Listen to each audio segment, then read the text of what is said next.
کہ غیب جاننے والے آخری نبی رسول ہاشمی صلی اللہ تعالیٰ علیہ وسلم نے فرمایا جو شخص سب سے آخر میں جنت میں جائے گا، اب ذرا غور کیجئے گا کہ جنتی سارے جنت میں چلے گئے، سب سے آخر میں جو جنت میں جائے گا اس کا واقعہ بیان کیا نبی پاک نے کہ وہ پل صراط پر پیٹ کے بل گھسٹ رہا ہوگا۔ اور پیارے آقا نے بڑی پیاری مثال سے سمجھایا کہ جیسے والد اپنے بیٹے کو مارتا ہے تو بیٹا پیچھا چھڑانے کے لیے جس طرح بھاگنے کی، گھسٹ کر دور جانے کی کوشش کرتا ہے، وہ اسی طرح گھسٹ رہا ہوگا، اور اس شخص کی حالت ایسی ہوگی کہ اس کے نامہ اعمال میں، اس کی نیکیوں میں اس لائق نہیں ہوں گے وہ اعمال کہ اسے پل صراط پر کھڑا کر دیں اور پار کر سکے، وہ بس پل صراط پر گھسٹ رہا ہوگا۔ اور یہ پل صراط کیسا ہوگا؟ جہنم کی پشت پر بنا ہوا پل، تلوار سے زیادہ تیز، بال سے زیادہ باریک، اندھیرے میں ڈوبا ہوا۔ اب یہ اپنے رب کریم کو اس حالت میں پکارے گا، اللہ اکبر، کیا درد بھری پکار ہوگی، اے میرے رب مجھے جنت میں پہنچا دے، میرے رحمان و رحیم اللہ مجھے جہنم سے نجات عطا فرما دے۔ اللہ تعالیٰ فرمائے گا اگر میں تجھے جہنم سے نجات بخشوں اور جنت عطا کر دوں تو اپنے گناہوں کا اقرار کر لے گا، پھر اپنے جرم مان لے گا؟ میں حدیث کا خلاصہ پیش کر رہا ہوں۔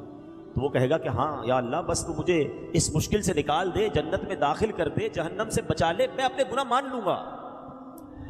اب پل صراط سے اسے بآسانی پار کرا دیا جائے گا۔ اب بندہ سوچے گا اگر میں نے اپنے گناہوں کا اقرار کر لیا تو مجھے تو پھر جہنم میں ڈال دیا جائے گا۔ یہ انہی سوچوں میں غرق ہوگا کہ اللہ پاک فرمائے گا اے بندے اپنے گناہوں کا اقرار کر، میں تجھے بخش دوں گا اور تجھے جنت میں داخل کر دوں گا۔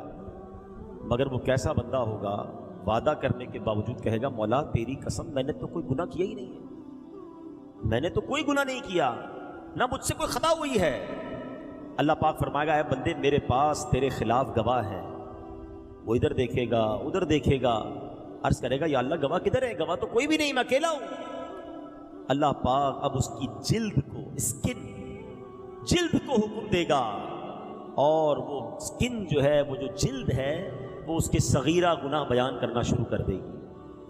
اب اسے معلوم ہو جائے گا کہ اب تو چھٹکارے کی کوئی صورت نہیں ہے، فوراً گناہوں کا اقرار کرے گا، عرض کرے گا اے میرے مولا تیری عزت کی قسم میں نے تو بڑے بڑے گناہ بھی کیے ہیں، میں نے کبیرہ گناہ بھی کیے ہیں۔ اللہ پاک فرمائے گا میں جانتا ہوں تم سب گناہوں کا اقرار کرو، میں تجھے بخش دوں گا، تجھے جنت بھی عطا فرماؤں گا۔ پس وہ اپنے سارے گناہوں کا اقرار کر لے گا، اقبال جرم کر لے گا، اللہ کریم اسے جنت میں داخل فرما دے گا، اس کے سارے گناہ معاف فرما دے گا۔ نبی پاک علیہ الصلوۃ والسلام فرماتے ہیں یہ سب سے کم رتبے والا جنتی ہوگا۔